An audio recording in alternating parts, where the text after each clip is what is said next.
disponible sur le site web du REFAD pour permettre un plus grand déploiement puis une plus grande portée du livre blanc pour en faire vraiment un outil de conversation, mais aussi parfois un outil de proposition d'action à mettre en œuvre dans nos établissements, dans nos organisations. Puis ça, en travaillant avec les différents paliers de gouvernement et les différentes gouvernances concernées.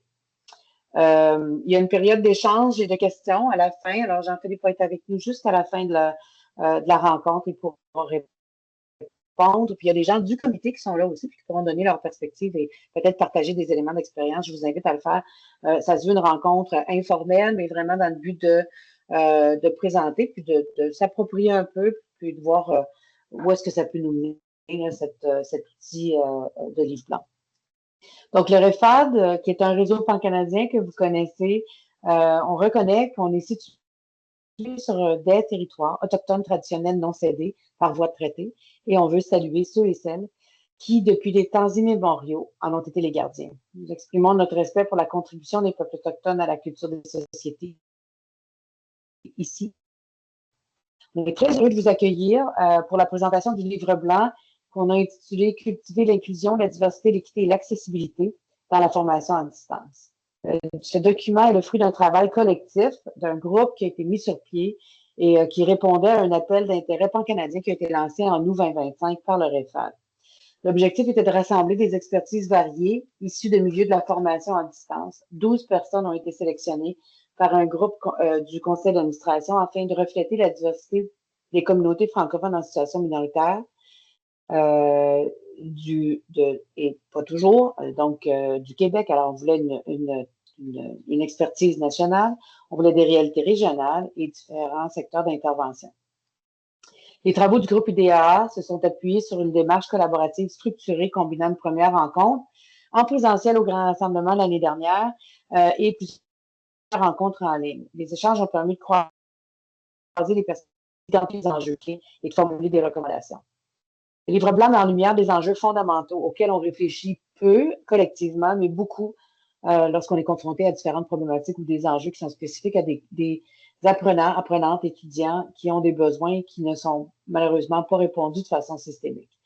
On parle entre autres de dépasser les logiques d'adaptation ponctuelle dans ce sens-là et aller vers des approches proactives où l'accessibilité devient une composante essentielle et intrinsèque de notre qualité pédagogique. On rappelle également le rôle central que jouent les institutions et les établissements, les décideurs, de lever les barrières systémiques et de favoriser des environnements d'apprentissage réellement inclusifs. Alors, je veux remercier les membres du groupe de travail IDEA. Vous avez été des éléments essentiels à la réalisation de ce projet. Et je veux aussi souligner le rôle clé de Jean-Philippe Beauregard, que j'ai rencontré l'année dernière autour d'un café. Il y a eu tout de suite des atomes crochus. Et clairement, il y avait non seulement l'expertise, mais il y avait aussi, je pense, la sensibilité, la bienveillance et une générosité qui m'a beaucoup attirée et qui a fait en sorte que c'est son entreprise à lui qui a été choisie. Il est titulaire d'un doctorat en sociologie et cofondateur de l'entreprise EDDI. Il pourra nous en parler parce que je pense qu'il pourrait être peut-être une bonne référence partagée. Il possède une expertise reconnue dans l'analyse des discriminations, des biais systémiques et des dynamiques organisationnelles liées à l'équité, la diversité et l'inclusion. Et depuis plusieurs années, il accompagne les universités et les organisations dans la mise en place de pratiques inclusives. Son expertise et son accompagnement ont été déterminants, comme je le disais, dans la réalisation du projet. Enfin, je me dois de rappeler que cette initiative, ce projet a été rendu possible grâce à l'appui financier du gouvernement du Canada qui démontre un engagement envers les questions qui touchent la diversité, équité et inclusion et l'intérêt qu'ils ont de voir mettre en œuvre, d'appuyer la mise en œuvre d'actions concrètes. Alors, sans plus tarder, je passe le micro à Jean-Philippe. Merci tout le monde. Merci beaucoup pour la présentation, Judith, pour l'accueil. Bonjour à tous et à toutes. Merci d'être là ce midi. Je vais vous partager mon écran à l'instant pour qu'on voit la présentation. Je vous invite aussi à me confirmer éventuellement que vous voyez bel et bien ma présentation d'un signe de tête d'un pouce. Excellent. Merci. Alors, Judith m'a suffisamment présenté. Je ne vais pas aller plus dans le détail. Tout simplement ajouter aussi que je suis de retour dans l'enseignement. Je l'ai fait pendant une douzaine d'années au collégial au Québec comme professeur de sociologie. Puis j'ai recommencé l'automne dernier à l'Université Laval et dans un cégep là, de la région de Montréal aussi, cette session aussi. Et comme consultant en équité, diversité et inclusion, ben, j'accompagne des organisations de toutes sortes, comme le disait Judith, puis je dirais que c'est un peu un travail qui se fait dans l'ombre. On ne voit pas toujours, en fait, les personnes qui font ce travail-là. Puis dans le cas du livre blanc, c'est un mandat un peu plus inhabituel pour moi. Par contre, cette dynamique-là était aussi présente. Donc, le livre a été présenté hier, justement, à la colline parlementaire qui a été déposée. La petite photo qui a été prise à l'occasion. Donc, on voit les personnes qui étaient présentes. Euh, Pas hier, le 27 avril, ça fait déjà 2 jours. Donc, la REFAD a eu l'honneur de procéder là, au dépôt officiel du livre blanc. C'est un objectif qui était dans le projet de départ. Ça s'est fait. C'est un moment très important là, qui s'est tenu auprès des personnes là, qui travaillent sur ces questions-là. Donc, des personnes au niveau politique. Judith était présente avec Cyrielle également là, et du conseil d'administration et Chantal qui fait partie du groupe IDEA. Donc, que je vais présenter à l'instant. Avant, juste un petit... pardon? Oui? Non, c'est bon. Alors, le plan de la présentation d'aujourd'hui, on va prendre environ la moitié du temps qu'on a, puis se garder l'équivalent pour la fin, parce que je serais très intéressé de vous entendre, d'entendre ce qui vous frappe un peu dans cette présentation-là, ce qu'il y a dans le livre, de ce que vous vivez comme expérience sur le terrain, des choses que vous avez pu observer. Vous êtes des personnes, pour la plupart, j'imagine, en enseignement à distance entre autres choses. Donc, tout au long de la présentation, je vous invite à noter des commentaires, des questions que vous pouvez avoir, à les inscrire dans le clavardage, dans le chat. On pourra y arriver à la fin, puis on aura la chance là, de discuter de vive voix là, pour partager ces choses-là. Donc, pour débuter le groupe IDEA du REFAD, je me suis permis encore une fois, je n'ai pas demandé aux membres du groupe qui sont présents et présentes aujourd'hui de mettre la photo de notre première rencontre en personne, la seule à ce jour. Depuis ce temps-là, on fonctionne à distance, ce qui nous permet bien sûr là, de fonctionner d'un peu partout au Canada. Donc, c'était à l'Université de Moncton, on s'était rencontrés pour la première fois pour une journée chargée qui nous avait permis de débuter les travaux. Donc, on a presque toutes les personnes qui sont sur cette photo-ci et vous avez leur nom ici présent. Là, je salue au moins la moitié d'entre elles qui sont présentes aujourd'hui. Là, j'en vois dans mon écran. Donc, Béatrice, Caroline, Chantal, Jamie, Louise, Marianne, Marie-France, Marie-Frédéric, Marie-Thérèse, Swell, Stella et Valérie, qui ont fait partie du groupe du début à la fin, sans qui le livre blanc n'aurait pas vu le jour. Donc, toutes ces personnes-là avaient pour rôle, responsabilité de participer aux échanges du groupe, de contribuer à l'identification des barrières, des obstacles qu'il y a dans la formation à distance et de formuler des pistes de solutions, des recommandations pour améliorer justement la prise en compte des principes de l'inclusion, diversité, équité et de l'accessibilité dans les projets de formation à distance. Donc, encore une fois, merci à toutes les personnes qui ont participé dans le groupe, qui ont apporté leur contribution dans le cadre du livre blanc et ce qui nous a mené. Parfois, on se demandait si on allait y arriver, mais disons qu'on n'a pas lâché du tout, qu'on a travaillé fort ensemble pour justement arriver aux dernières étapes, donc au dépôt du livre blanc dans notre cas et à la présentation qui suit aujourd'hui. Donc, juste un petit rappel du contexte avant d'aller plus dans le détail du livre blanc en question. Ça s'inscrit dans un plan d'action au niveau du gouvernement fédéral, un plan d'action pour les langues officielles qui s'échelonne sur 5 ans jusqu'en 2028. Protection, promotion et collaboration, même dans la troisième phase de ce plan en question. Je vais mettre une petite image sur la droite pour vous montrer un peu là, toutes les ressources, tout le financement qui est au cœur de justement ce plan d'action. On parle d'un financement historique. Vous avez les détails un peu sur la droite. Je ne vais pas entrer dans ces détails-là. Mais pour ce qui concerne... On a perdu la présentation. Vous avez perdu la présentation? Oui. C'est très étonnant.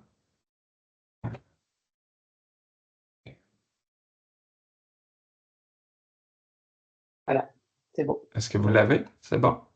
Oui, Oui, oui, ok. merci. Désolé, je ne sais pas ce qui se passe. Donc, je dirais que le REFAD, dans le contexte de ce plan d'action, a décidé de mettre en œuvre un projet qui était structuré sur les principes de l'inclusion, la diversité, l'équité et l'accessibilité, IDEA, pour renforcer l'accessibilité et l'innovation en éducation à distance. On vise particulièrement les communautés, les membres des communautés francophones en situation minoritaire, justement à l'intérieur du REFAD et dans ce projet-là, donc toute la portion langue officielle du côté de la langue française. Donc, ce projet a consisté a visé plusieurs objectifs et comportait 2 volets. Plus précisément, on parlait de favoriser les échanges au sein du groupe IDEA, puis de contribuer à la diffusion des meilleures pratiques. C'est des gens qui provenaient de différentes organisations dans différentes provinces et territoires à travers le Canada. Ils n'étaient pas du tout situés au même poste. On avait autant des personnes dans des postes de gestion, des professeurs, des professionnels, etc. On a travaillé justement à identifier les défis, voir les obstacles systémiques qui sont liés à l'accessibilité. Je vais revenir plus en détail sur ça. Et à produire aussi des recommandations concrètes là, pour montrer ce qu'on pourrait faire justement pour améliorer surtout l'accessibilité et l'inclusivité des formations à distance. Donc, on a eu le lancement en octobre 2025 au Grand Rassemblement et l'étape, le volet principal du projet, c'était de produire et diffuser le livre blanc. Donc, dans un premier temps, on a vraiment travaillé fort pour identifier un ensemble de barrières structurelles. Je les présente d'abord, puis les obstacles systémiques ensuite. Quand on parle de barrières structurelles, on a bien pris le temps de définir, ça référait à quoi de notre côté. Sans aller dans la définition, disons tout simplement que ça renvoie à toutes les barrières qu'il peut y avoir à l'intérieur des centres de formation, des universités, des centres collégiales, etc. Donc, des choses sur lesquelles on peut agir localement. Et à l'intérieur de ça, on en avait identifié plusieurs. On a réussi à réduire le nombre. Il y avait certaines choses qui se répétaient un peu à une douzaine de barrières structurelles. Donc, ça va des choses aussi pratico-pratiques comme la rigidité des horaires d'études dans certains cas, les procédures, incluant les formulaires qui ne sont pas toujours inclusifs, au choix de noms et de pronoms qui n'est pas toujours offert aux personnes étudiantes. Et on allait dans plusieurs manques, notamment au niveau de la reconnaissance des acquis et des compétences, de l'accessibilité des contenus en ligne. Donc, dans les environnements d'apprentissage, le contenu web n'était pas toujours facilement accessible.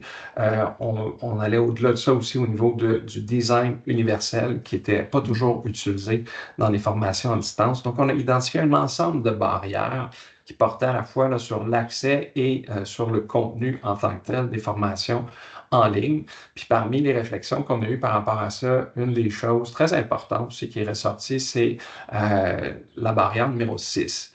Donc, un constat qui a été apporté par plusieurs personnes qu'on n'avait pas pu miser jusqu'à maintenant assez sur la possibilité de faire tester, en fait, les personnes étudiantes tout au long du développement des formations à distance.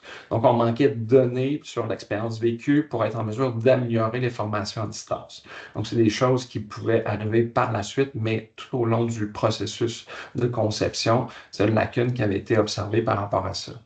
On parle également, barrières 7 et 8, un manque de soutien pédagogique qui était offert parfois par les membres des personnels dans la formation à distance, que ce soit les personnes enseignantes, personnes tutrices, etc., mais également un manque de soutien technique pour l'ensemble des personnes qui participent à la formation, autant celles qui donnent la formation que ceux qui la reçoivent. Donc, des enjeux techniques qui ne sont pas négligeables, qui manquaient parfois justement de soutien de ce côté-là. Pour aller dans les dernières barrières qui ont été identifiées, on a évoqué notamment là, les changements qui sont apportés avec l'arrivée plus importante de l'intelligence artificielle dans les dernières années et les besoins de la population étudiante également qui sont variables, qui, par rapport à ces nouvelles réalités-là, ne sont pas toujours prises en compte. Et dernièrement, le dernier élément qui a fait vraiment l'objet de nos discussions par rapport à ces barrières, c'est l'absence de lieux physiques et virtuels sécuritaires pour étudier. Donc, ce que je pourrais ajouter par rapport à ça, c'est qu'il y a bien sûr la plupart, parce que toujours, en fait, des lieux virtuels pour étudier, mais pas toujours sécuritaires. Donc, on a identifié des comportements qui n'étaient pas du tout appropriés, qui ont lieu en ligne, parfois qui viennent miner un peu le climat sécuritaire qui est nécessaire pour bien suivre les formations à distance et réussir. Un autre élément qui a été discuté par le groupe, c'est l'importance d'avoir également un lieu physique qui est accessible pour les personnes, malgré que ce soit de l'éducation à distance. On peut penser à des régions qui sont beaucoup plus éloignées, qui pourraient bénéficier d'un lieu où les gens peuvent se rassembler pour aller faire la formation à distance, c'est-à-dire pour avoir accès parfois à une connexion Internet stable, d'avoir accès à un local où on peut étudier. Ce n'est pas toujours le cas quand on est à la maison. On peut avoir des personnes qui sont dans les contextes familiaux ou de partage de la résidence avec d'autres personnes qui rendent ça moins propice aux études et s'assurer que ce lieu-là soit sécuritaire, donc pour procéder au meilleur, là, justement, des apprentissages à distance. Donc voilà pour les barrières structurelles qui ont été identifiées par le groupe et on a identifié l'équivalent d'une douzaine également d'obstacles systémiques.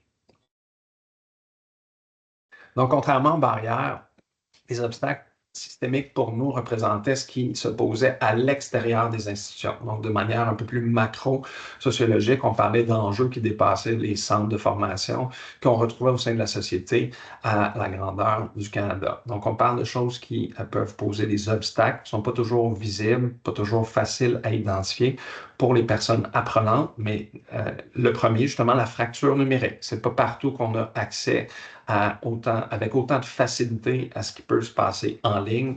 La formation, en l'occurrence, dans ce cas-ci, le coût des équipements qui sont requis, des ordinateurs, des logiciels, ça peut représenter des dépenses très importantes qui ne sont pas nécessairement accessibles à tout le monde selon les revenus, selon les conditions dans lesquelles, justement, on est et dans lesquelles on veut accéder à la formation à distance. Ça peut représenter un obstacle majeur qui va empêcher les personnes, justement, d'en profiter pleinement.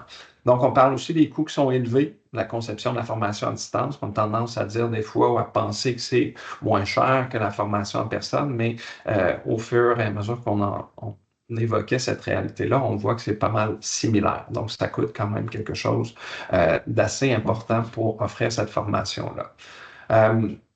D'autres obstacles qui ont été identifiés dans nos réflexions dans le groupe, c'est différentes formes de discrimination. Le 9e obstacle fait référence aux discriminations systémiques qui peuvent exister à l'égard des personnes d'âge différents, d'origine différente, de personnes qui ne parlent pas le français de la même façon sur différentes bases. Et on a également observé ce qui est un obstacle assez important, c'est le 5e, donc c'est-à-dire la défavorisation culturelle, économique et sociale de certaines personnes qui veulent avoir justement accès et réussir leur formation à distance, malheureusement qui ne possèdent pas toujours les compétences requises pour être à l'aise de naviguer dans ce contexte-là. Donc, j'y reviendrai tout à l'heure. On a émis des recommandations en lien avec les barrières, bien sûr, et les obstacles qui sont présentés ici. Je vous apprends rien non plus en mettant le doigt sur le fait que le Canada s'étend sur plusieurs fuseaux horaires, qu'on est parfois très isolé, très loin et qu'on manque de contact avec les gens, manque de lien social. Donc, on parle de manque de soutien par et pour les pairs qui suivent des programmes de formation à distance. Et dans les derniers éléments qui ont été discutés également, on parlait de la situation des gens qui est vraiment variable d'une personne à l'autre. Des gens qui peuvent avoir plusieurs responsabilités à la maison, que ce soit familiale, sociale, financière, travailler en même temps qu'étudier, qui viennent compromettre un peu la disponibilité ou augmenter les obstacles dans la formation à distance. Manque de littératie numérique également, j'y reviendrai. Donc, si on regarde maintenant les grandes recommandations, c'était un des défis, en fait, à l'intérieur du groupe, de restreindre les recommandations. Judith l'a mentionné un peu tout à l'heure, on a fait des efforts assez importants pour ramener ça à des recommandations concrètes, mais qui ne soient pas non plus une liste d'épicerie qui soit trop longue, que ça puisse faire du sens. Donc, on est arrivé à identifier au fur et à mesure, au fil d'arrivée, en fait, 5 recommandations distinctes à l'intérieur desquelles on établit parfois des liens précis avec les meilleures pratiques qui existent, qui sont justement promues en matière d'éducation à distance. Donc, dans certaines recommandations, je vais vous montrer justement des meilleures pratiques qui sont associées. Dans d'autres, c'est moins évident. On va y arriver un peu plus vers la fin. Donc, la première recommandation, puis on a tenté également d'établir une hiérarchie dans l'ordre des recommandations au niveau de la priorité à accorder à chacune d'entre elles. Puis ce qui a été identifié dès notre première rencontre à Moncton, c'était le besoin de faire de l'accessibilité numérique un fil conducteur tout au long du développement des programmes de formation à distance. Donc, ça ne vient pas arriver après qu'un programme a été développé, puis qu'on vienne l'adapter pour qu'il soit justement accessible pour des personnes qui suivent les formations à distance, mais qu'on en tienne compte en amont. C'est-à-dire, non pas juste au début du développement, mais dans la prise de décision par les personnes qui seront à la tête justement des organismes qui vont orienter le développement des programmes de formation à distance. Donc, que ce soit quelque chose qui soit en tête dès le départ, avant de dire on va se lancer là-dedans, on va investir, on va prendre des décisions pour organiser les choses dans les semaines, les mois à venir, les années à venir. Pour nous, c'était essentiel, de faire en sorte que l'enjeu de l'accessibilité numérique, qu'on ait cette prise de conscience-là qui soit là du début à la fin. Qu'on n'arrive pas après que le programme a été fait et qu'on y repense après pour l'améliorer. Au contraire. Donc, un principe fort dans le sens d'un phare qui illumine la mer pour permettre une meilleure navigation des bateaux, mais une recommandation forte aussi dans le sens que pour nous, ça permet justement si on s'attaque à cet enjeu-là, puis on permet aux personnes qui ont des enjeux au niveau de la vue, des personnes malvoyantes, des personnes aveugles qui ont de la difficulté à suivre en ligne, si on est capable d'augmenter les standards de la formation à distance pour permettre à toutes ces personnes d'accéder à la formation à distance, mais ce qui était dit, c'est qu'ensuite, toutes les personnes qui ont des enjeux moins importants, moins handicapants pour accéder à la formation à distance, ça va leur être accessible par défaut. Donc, c'est d'élever nos standards et ces standards-là existent au niveau international, on y reviendra. Une des meilleures pratiques qui est associée à ça, c'est celle de créer des projets de formation à distance par et pour les personnes qui sont utilisatrices, les personnes apprenantes. On pense notamment aux personnes en situation minoritaire, aux personnes en situation de handicap, comme celles que j'évoquais. Donc, on peut savoir des gens qui sont là pour accompagner les concepteurs et les conceptrices qui développent les formations à distance au fur et à mesure, qu'on puisse avoir des tests qui sont faits, qu'on puisse tenir compte déjà de leur rétroaction. Donc, on puisse effectuer plusieurs boucles qui permettent d'améliorer presque en temps réel les formations, petits pas à la fois. Donc, chaque morceau de la formation qui soit testé pour qu'on passe au suivant en étant certain qu'on a fait ce qu'il fallait pour le rendre accessible. Donc, l'idée de par et pour est vraiment de concevoir à l'origine des projets que ça prend une partie du budget pour engager des gens qui vont être les personnes testeuses des programmes de formation à distance pour que ça vienne justement répondre aux règles de l'accessibilité des contenus web dans l'élaboration, la diffusion et la maintenance des projets d'éducation à distance. Donc, pour nous, c'était essentiel d'aller de ce côté-là. Puis, dans les institutions, les centres de formation, ça va des fois qu'il manque de sensibilité à certaines étapes, justement, du développement. Puis, des fois, c'est dans la maintenance des projets qu'il manque de ressources. On viendra sur cet élément-là. Donc, s'assurer qu'à tous les moments, pas juste une fois que c'est fini qu'on a diffusé en ligne, il y a toutes des étapes subséquentes à prévoir pour revoir certaines choses, peut-être qu'on se rend compte après quelques fois que la formation a été donnée, qu'on puisse apporter les correctifs, donc au niveau de la maintenance des projets de formation, que ça puisse se faire également. Et troisième et dernière meilleure pratique qui est associée à cette première recommandation, c'est de faire percoler les pratiques à visée universelle dans l'enseignement. L'idée d'inclure le plus grand nombre de personnes apprenantes, d'avoir des stratégies variées qui sont toujours à visée universelle, donc qui permettent d'aller chercher le plus de personnes, de rendre ça le plus accessible possible, fait partie également des éléments qu'on considérait très importants à considérer dans cette première recommandation. Pour ce qui est de la deuxième, difficile de ne pas la mettre en premier, mais bon, il fallait faire des choix par rapport à ça. L'idée de consolider la gouvernance stratégique du réseau de la formation à distance est apparue comme incontournable.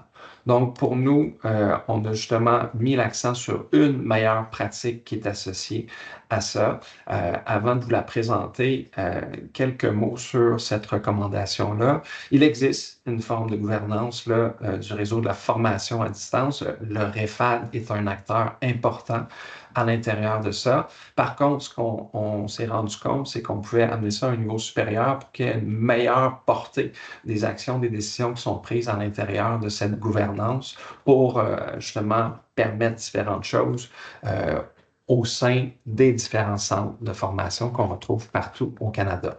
Ça peut être au niveau de favoriser l'application des principes de l'IDEA par toutes les parties prenantes, donc d'avoir des directives qui arrivent d'une gouvernance qui est plus englobante. Ça peut être aussi de rassembler des ressources qui vont te permettre de développer des outils qui pourront être diffusés à l'intérieur du réseau, qui vont profiter justement des acteurs, des actrices locaux, locales qui ont moins d'équipes pour les soutenir dans le développement justement de différentes choses qui sont nécessaires pour la formation à distance.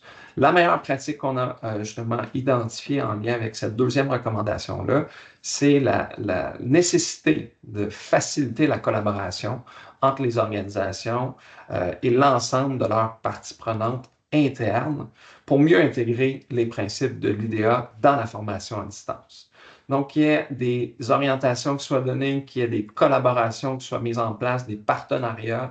L'idée, c'est de faire en sorte que toutes les organisations qui touchent à la formation à distance doivent, à quelque part, faire un travail pour comprendre ce que ça implique, les principes de l'IDEA, et comment on peut les traduire quand on fait justement de la formation à distance. Donc, on puisse s'en inspirer pour rendre ça le plus accessible possible à toutes les personnes francophones du Canada. Donc, il en existe des collaborations, mais pour nous, il fallait justement permettre d'accroître la portée de ces partenariats qui existent, voire d'en développer des nouveaux pour mieux intégrer l'IDEA dans la formation à distance.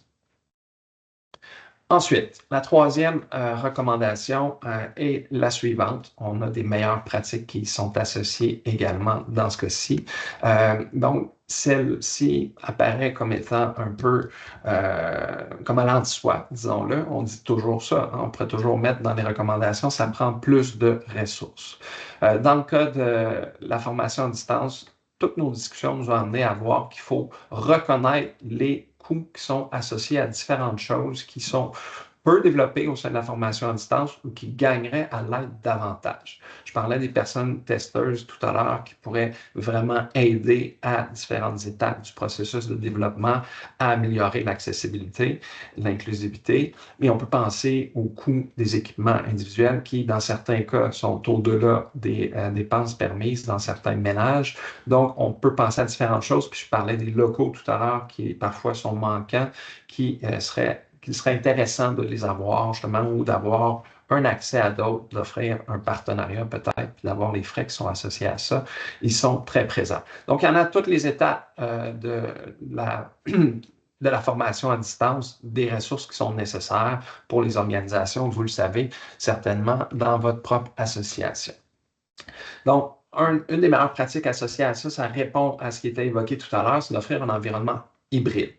Un environnement à la fois physique et virtuel qui vient permettre à toutes les personnes apprenantes d'avoir un accès à un endroit qui est sain et sécuritaire. Un endroit qui est exempt de discrimination, de microagressions, de comportements répréhensibles, afin que les personnes puissent étudier, socialiser, parce que c'est important également de développer des liens avec les personnes qui sont dans notre entourage. On ne fait pas le parcours de formation à distance uniquement en tant qu'une personne isolée devant son ordinateur. Au contraire, pour que ce soit plus significatif, pour que ce soit plus important, ce que ça vient développer chez les personnes, justement, l'aspect de la socialisation est également vu comme étant essentiel. Et obtenir du soutien pédagogique ou technique pour aider tout au long du processus. Donc, autre chose qui était assez important selon le groupe de réflexion.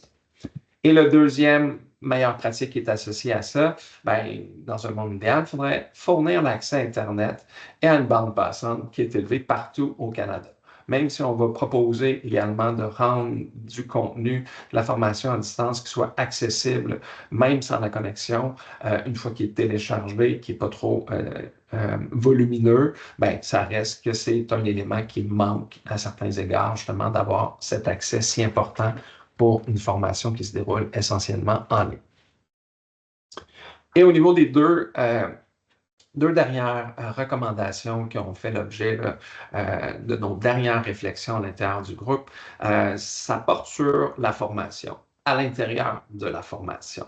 Donc, celle-ci vise à élaborer un programme de formation en IDEA qui soit destiné à toutes les parties prenantes de la formation à distance. Donc, pour nous, c'est essentiel qu'autant que les gens qui font, pardon, que les personnes enseignantes, que les personnes tutrices qui sont au premier plan justement pour offrir la formation comprennent c'est quoi les enjeux qui peuvent être vécus par différentes catégories de personnes, des personnes en situation de handicap, entre autres choses, personnes en situation de contexte minoritaire aussi.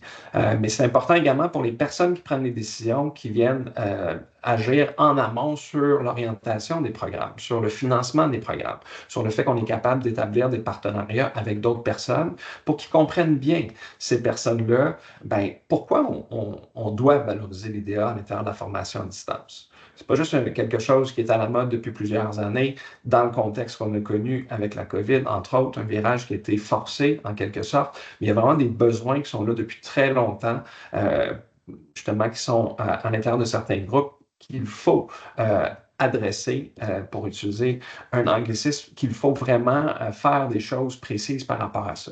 Donc, on veut que les cadres, les personnes, du personnel enseignant, du personnel professionnel, personnel de soutien, etc., aient accès à cette formation-là pour être en mesure de voir c'est quoi les bases d'une formation en IDEA. C'est quoi les principes connexes qui y sont associés, on réfère à quel problème quand on parle de discrimination ou d'obstacles systémiques, c'est quoi exactement, puis qu'est-ce qui peut être fait pour contrer ces obstacles qu'on observe dans la formation à distance.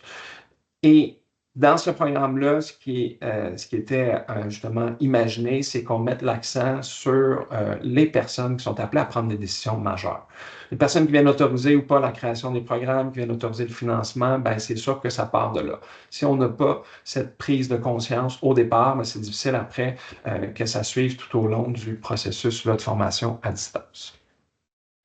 Et la dernière recommandation qui est la suivante, qui porte encore sur un projet de formation, qui est un projet de formation en littératie numérique.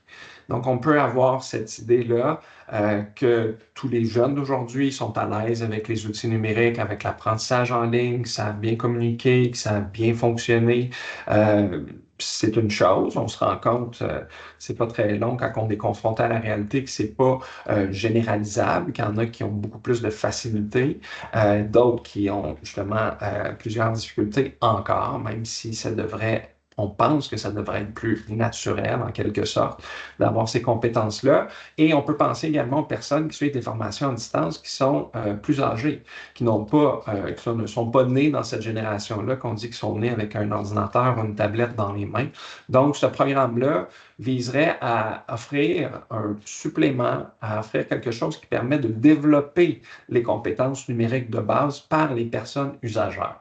Mais pour ce faire, l'idée, c'est de les sonder au départ pour être en mesure de développer des ateliers, des cours complémentaires qui viennent justement répondre à des besoins précis.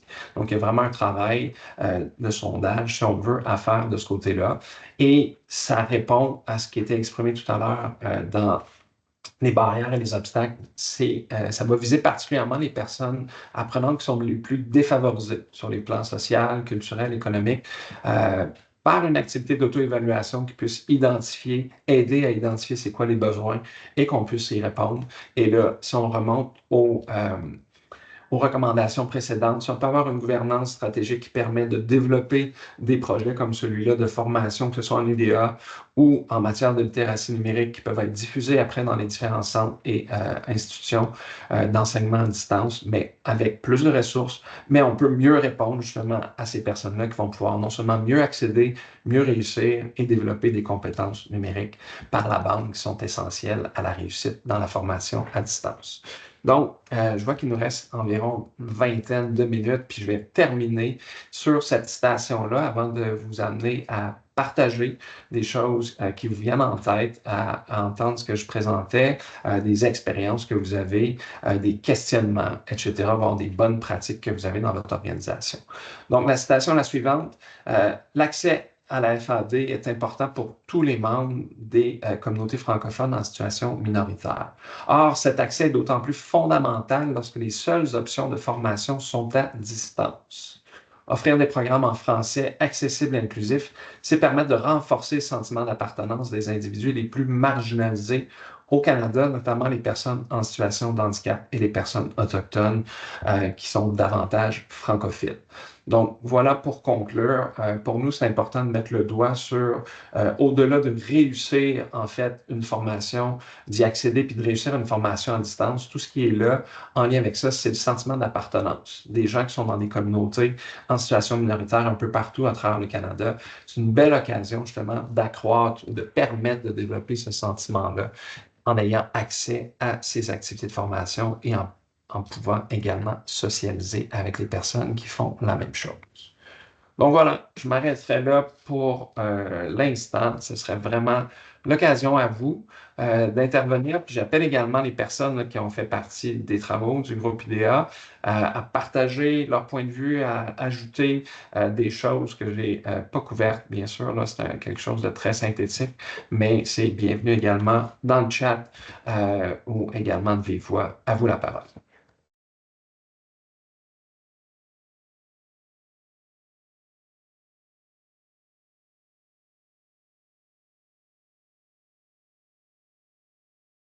Allez, C'est réel. je vais briser la glace. Déjà, tout d'abord, merci Jean-Philippe pour ce travail et cette synthétisation du livre blanc. Bravo aussi à l'équipe, donc le comité qui a participé à la rédaction. Moi, j'avais une question pour toi et qui pourra peut-être intéresser les 30 personnes qui sont ici. Quand vous avez fait vos réunions en comité, vous avez sûrement partagé des expériences pour en arriver à ces conclusions, à des expériences qui sont très concrètes. Et j'aurais voulu savoir laquelle pour toi a été la plus marquante.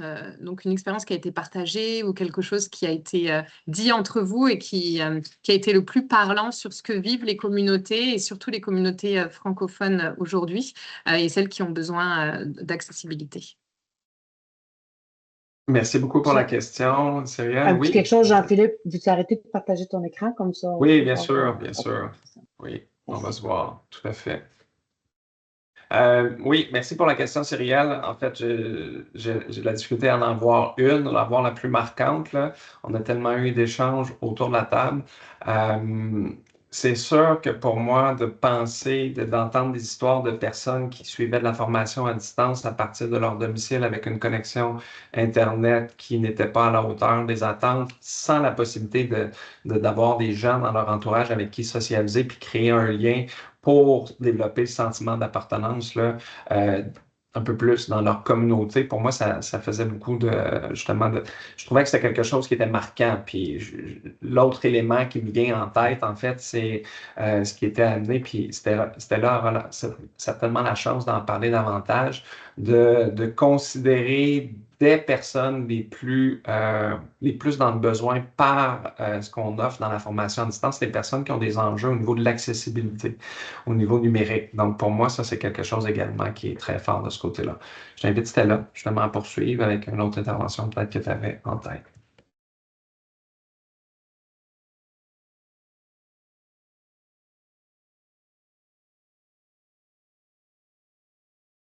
Ton micro, Stella.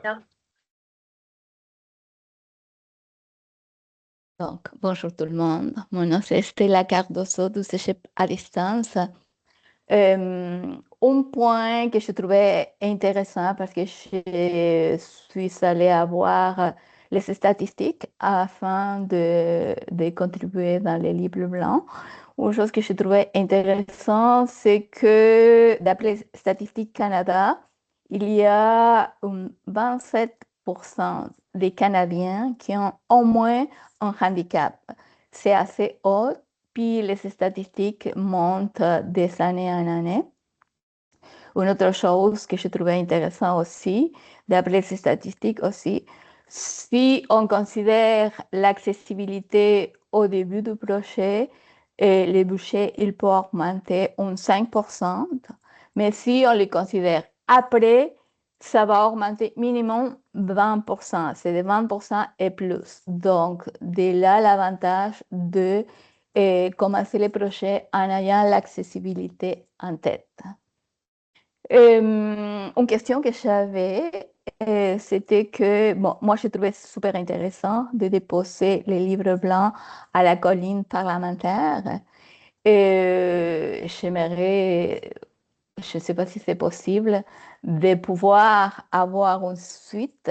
Est-ce que une suite des impacts du livre blanc, est-ce qu'à partir de là, il va y avoir plus de réglementation, plus de projets de loi ou de programmes pour favoriser ces programmes-là, quoique tout le monde maintenant, il est super concentré sur l'intelligence artificielle, mais ce problème, le problème de l'accessibilité et l'inclusion, et comme Jean-Philippe disait, ce n'est pas une mode, c'est un besoin qui est là depuis toujours.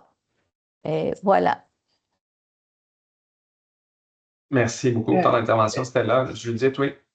Rapidement, oui, il y a d'autres actions qui vont être prévues, d'autres gens, je suis d'accord avec toi, il y a beaucoup d'accents qui sont mis sur l'intelligence artificielle, mais avec la rupture numérique, on n'est pas beaucoup de toute une portion de la population qui ne bénéficie pas des bienfaits ou qui n'a pas les outils ou les ressources. Mais l'autre chose sur laquelle le gouvernement apporte beaucoup d'attention aujourd'hui, c'est aussi le développement des compétences pour répondre aux nouveaux besoins qu'il y a sur les marchés du travail. Donc, comme on est un réseau de formation à distance, le développement des compétences, ben, ça passe aussi par le à distance. Donc, je pense qu'on va positionner les prochaines actions sur les deux angles. L'angle des langues officielles, c'est sûr.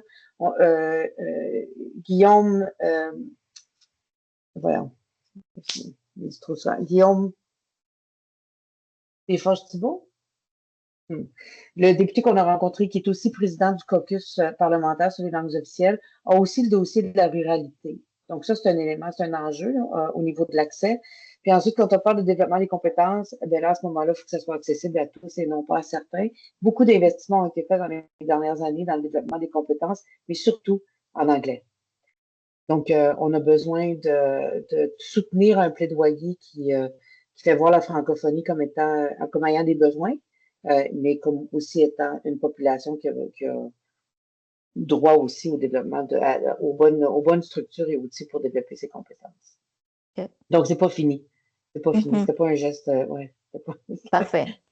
C'est rassurant, merci. Merci pour la réponse, Judith. Puis j'imagine qu'on a tous et toutes hâte d'en savoir plus sur les impacts que ça va avoir le livre blanc sur la suite des choses. On poursuit avec Cathy. Bonjour tout le monde. Moi, je me questionnais sur les deux dernières recommandations qui sont reliées au programme. Dans le fond, l'idée, c'est d'avoir 2 programmes de formation. Ce qu'on constate, nous, moi, je travaille pour Campus Numérique Québec et plus spécifiquement le pôle d'expertise en formation à distance. Et on constate, nous, que c'est très difficile de rejoindre les profs, en fait, qui sont finalement concernés par ces deux, en tout cas, en partie concernés par ces 2 recommandations-là. Je me demandais un peu s'il y avait des choses qui avaient été discutées dans comment rejoindre cette communauté qui doit être formée. Comment est-ce qu'on fait pour aller les accrocher, pour les intéresser à ces formations-là, parce que c'est par eux que tout ça va passer. Donc, je voulais voir un peu vers quoi s'étaient dirigées vos réflexions autour de cette diffusion-là, puis de l'accroche de cette communauté et population.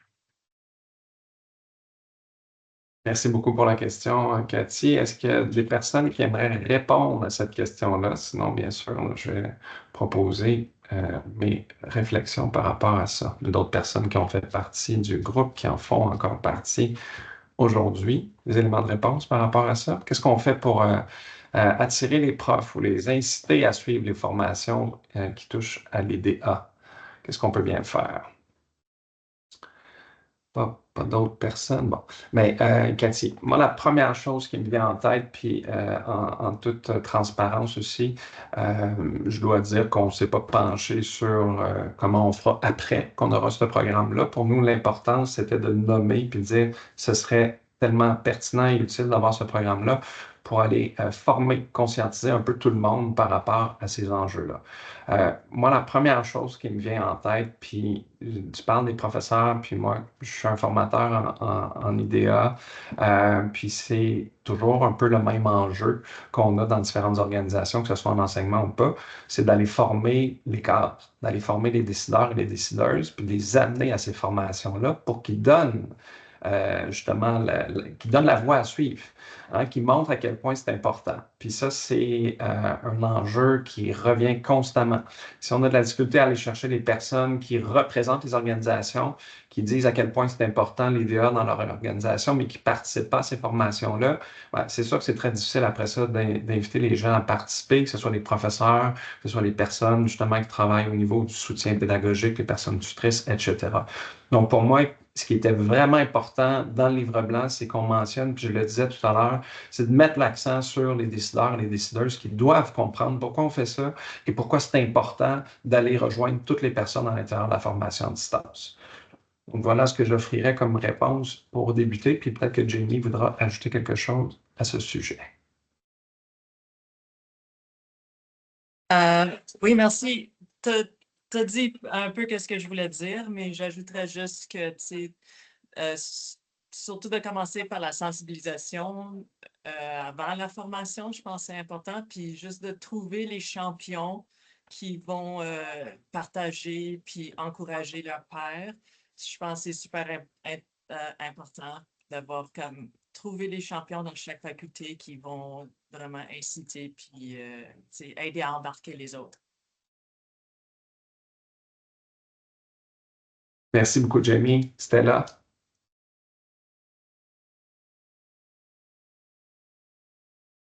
Ton micro. Oui, j'oublie. Je voulais ajouter que généralement, les décisions, ça vient de haut vers le bas. C'est pour ça que je trouve intéressant d'avoir présenté le livre blanc à la colline parlementaire, pour que c'est là où on va créer les réglementations et c'est là aussi qu'on va réveiller les gestionnaires à agir.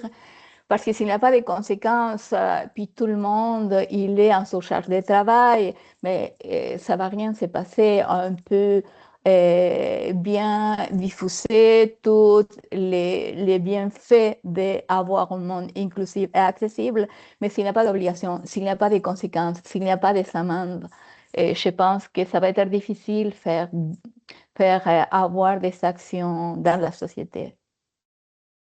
Voilà. Merci, Stella. D'autres interventions en lien avec cette question? Ou de nouvelles interventions tout court? Vous avez encore l'occasion de prendre la parole ou d'écrire dans le chat si vous préférez. Donc, pendant que les gens réfléchissent encore, Cathy, j'ajouterais une chose par rapport à ça. Moi, je ne peux certainement pas me prononcer sur ce qui se passe à l'extérieur du Québec en lien avec est-ce que les professeurs suivent des ateliers DI. Moi, pour avoir accompagné plusieurs universités au Québec, ce que je sais, c'est que ça fait plusieurs années qu'on en parle de l'EDI, puis ça a commencé avec les professeurs. Donc, ça fait des années qu'on en entend parler. Je pense pas, moi, j'irais vraiment pas dire que les professeurs ne suivent pas ça ou que c'est très occupé quand on est professeur. Je dirais qu'il y a vraiment un besoin d'aller former toutes les personnes qu'il y a autour du corps professoral. Quand on parle de développer des formations à distance, toutes les personnes qui ont quelque chose à voir de ce côté-là, même au niveau technique. Hein, je ne le mentionnais pas tout à l'heure, mais c'était là, nous donnait des bons exemples de ce qui se passe à Cégep à distance. C'est-à-dire que les personnes qui travaillent en informatique doivent comprendre aussi à la base pourquoi on fait ça. Ils doivent le faire, mais ils doivent comprendre le sens de cette démarche-là en faveur de plus d'inclusion et d'accessibilité dans les programmes de formation à distance. Donc, c'est des personnes également qui ont besoin de comprendre pour être en mesure d'apporter leur contribution à ce projet.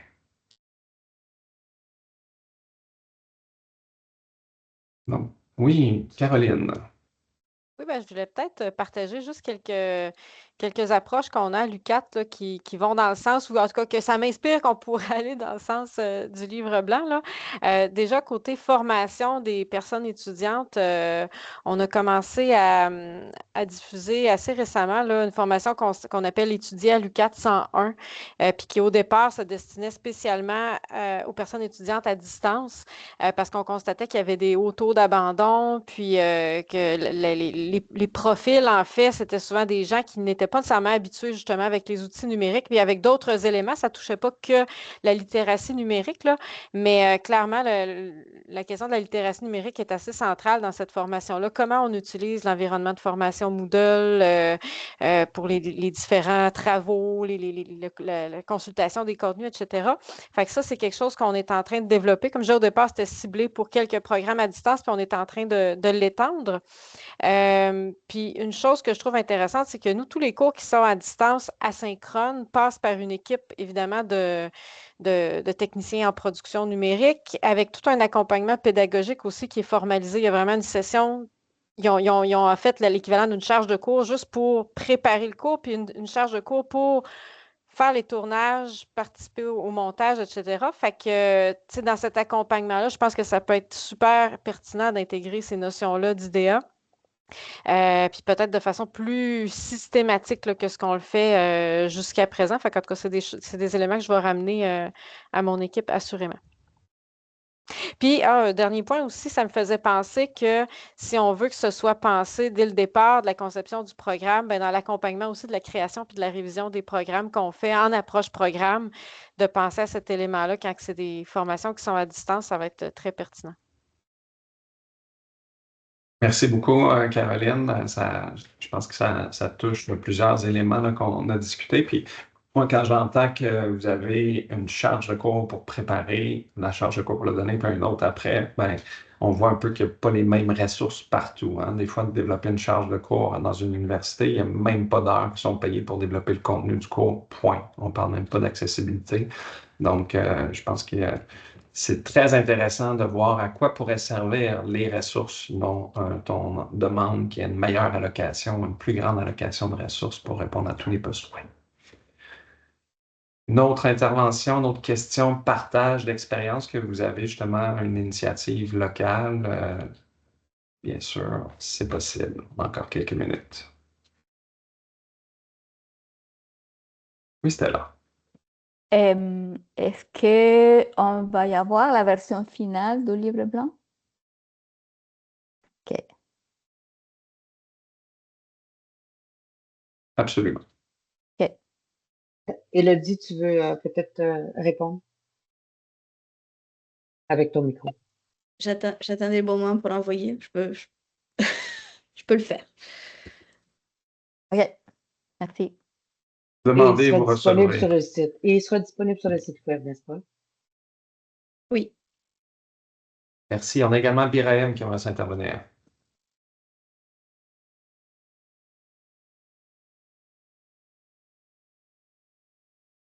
Oui, je crois que vous devriez juste allumer votre micro également, s'il vous plaît. Merci, j'avais oublié d'activer le micro. Donc, merci beaucoup, hein. Merci beaucoup pour la présentation. Merci beaucoup à toute l'équipe. C'est vraiment très intéressant. Moi, j'ai découvert le réseau à travers Internet. J'ai trouvé les activités très intéressantes, ce que vous faites. J'ai suivi dernièrement le partage hein, qui a été fait récemment. Et aujourd'hui, c'est la deuxième fois que je participe à vos activités. C'est très intéressant. Le livre blanc que vous avez présenté tout à l'heure également, c'est vraiment intéressant et c'est les mêmes problèmes hein, que nous avons. Nous aussi, à notre niveau, c'est vraiment les mêmes contraintes, les problèmes de connectivité, d'accessibilité et autres. Maintenant, il y a un point essentiel que vous avez soulevé tout à l'heure, c'est le problème lié aux formateurs même.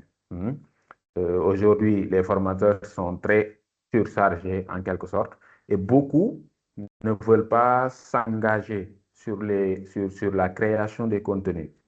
C'est très difficile à leur niveau. Ils ont des horaires très surchargés et des fois, c'est très difficile. Donc, pour avoir du contenu, ça déjà, c'est un problème.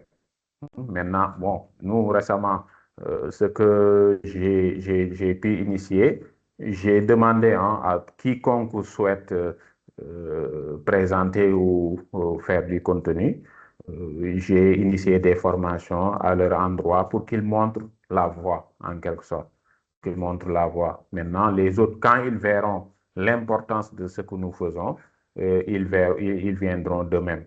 Mais vraiment, le principal problème que nous rencontrons, c'est la disponibilité des formateurs pour mettre en place, créer du contenu vraiment que les étudiants pourront suivre. Encore merci pour cette opportunité que vous nous offrez. Merci. Merci, Birahim, pour le partage, pour justement illustrer à quel point on a des enjeux similaires de part et d'autre de l'océan Atlantique. Merci beaucoup. Mais Donc, si vous n'avez oui. pas vu, juste au cas où vous n'avez pas vu dans le chat, vous êtes arrivé après, Birahim est connecté à partir du Sénégal, de l'Université d'Alioune Diop. Alors, c'est beau la technologie, ce que ça nous permet de connecter ensemble. Alors, on va certainement te revoir, Birahim, dans nos activités. Avec grand plaisir. Merci. Est-ce qu'on a une dernière intervention? Est-ce qu'on est rendu à l'étape de conclure cette séance de présentation du livre blanc?